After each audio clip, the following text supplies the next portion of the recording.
प्रिय साथियों, आपके अपने YouTube चैनल साधक सुदामा जी पर हार्दिक हार्दिक स्वागत है।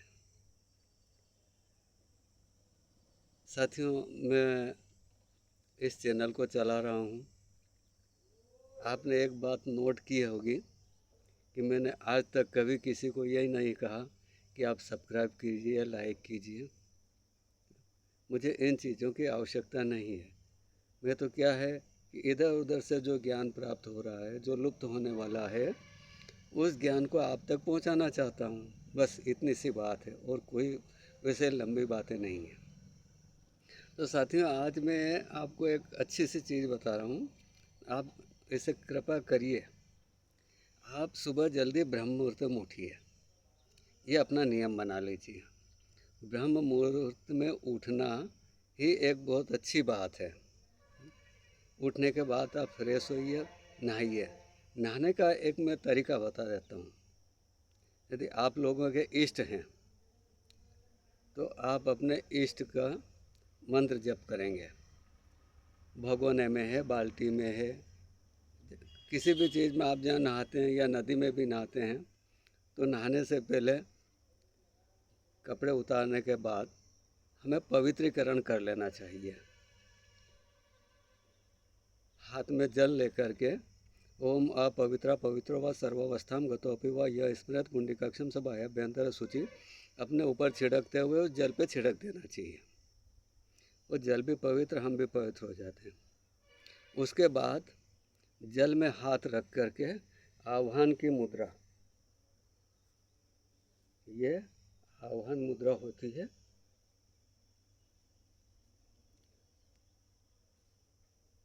इस मुद्रा को गंगे से यमुना से सरस्वती गोदावरी नर्मदे कावेरी सिंधु सप्त तीर्थ आह्वय आह्वय इह सन्निधो भव। क्या जल में सप्त तीर्थों का आह्वान कर लेना चाहिए। उसके बाद सर्वप्रथम पानी लेकर 3 बार आँखों पर छिटकिए, आँखें धोइए। फिर 3 बार अपने कानों को धोइए, पानी छीट लिए। फिर 3 बार अपनी नाक पे पानी छीटिए, नाक साफ हो जाएगी। उसके बाद आप अपना जो भी इष्ट है, इष्ट मंत्र है, उस मंत्र को 8 बार पानी पर हाथ रख करके अपने मंत्र को 8 बार बोल लीजिए। पानी में अपने देवता का निवास हो जाएगा। उसके बाद 12 बार मंत्र पढ़ते हुए पानी को अपने सिर पर ऐसे छिड़क लीजिए। 12 बार मंत्र पढ़ना, 12 बार पानी छिड़कना है सिर के ऊपर।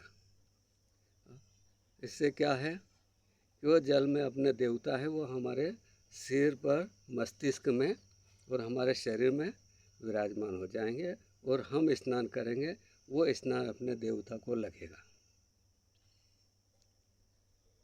उससे क्या है कि हमारे देवता, हमारे इष्ट, जो हमारे प्रभु, जिसको हमने अपना सर्वे सर्वा मान रखा है, वो हम पर हमेशा खुश रहेगा।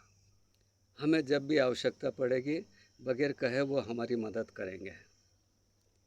हमारे इष्ट हमारे पिता के समान होते हैं, ईश्वर होते हैं, हमारे सर्वे सर्वा होते हैं। हमारा इष्ट कभी किसी ईश्वर से कम नहीं है, क्योंकि वो स्वयं ईश्वर है। इष्ट कोई सा भी हो, अपना इष्ट ही ईश्वर होता है। चाहे माँ दुर्गा हो, भैरव जी हो, काली जी हो, हनुमान जी हो, या आपके जो भी इष्ट हों, वो सर्वोपरि और सर्वे सर्वा होते हैं, वो सर्व समर्थ होते हैं। उन्हीं को ईश्वर मानकर हरदम उन्हीं में रमे रहिए। उनके जब 24 घंटे चलने दो। जो आपके नियम है, पूजन वगैरह है, वो तो होते करते ही रहते हो। इसके अलावा अपने इष्ट को अपने हृदयंगम कर लीजिए। 24 घंटे अपने हृदय में विराजमान कर लीजिए। फिर देखिए आपका जीवन कितना सुरक्षित, कितना सरल और कितना अच्छा हो जाएगा। आप में सहन शक्तियाँ बढ़ती जाएगी और आप अपने आप को बहुत खुश अनुभव करने लगेंगे, क्योंकि देवता उस वक्त से हमारे साथ होने लगेंगे। रोजाना आह्वान कीजिए, हमारे शरीर में स्थापित कीजिए। आह्वान कीजिए, आह्वान के मंत्र आपके जो भी इष्ट हैं उनके आह्वान का मंत्र पढ़ लिए। स्थापय जब हम उनकी स्थापना करते हैं, आह्वान के बाद स्थापना, तो उनको अपने हृदय में स्थापित कीजिए, अपने हृदय में ही स्थापित उनको कीजिए। वो आपके हृदय में बसते चले जाएंगे और हर वक्त आपका साथ देंगे।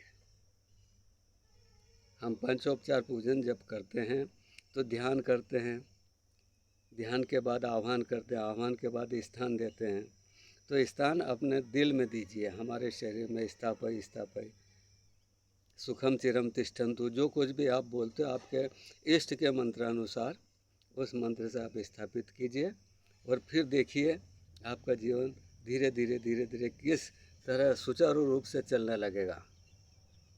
तो साथियों, आप इस कर्म को करिए और अपना जीवन बदलिए, सार्थक कर दीजिए अपना जीवन को। हमारे इष्ट हमारी पूरी तरह मदद करेंगे।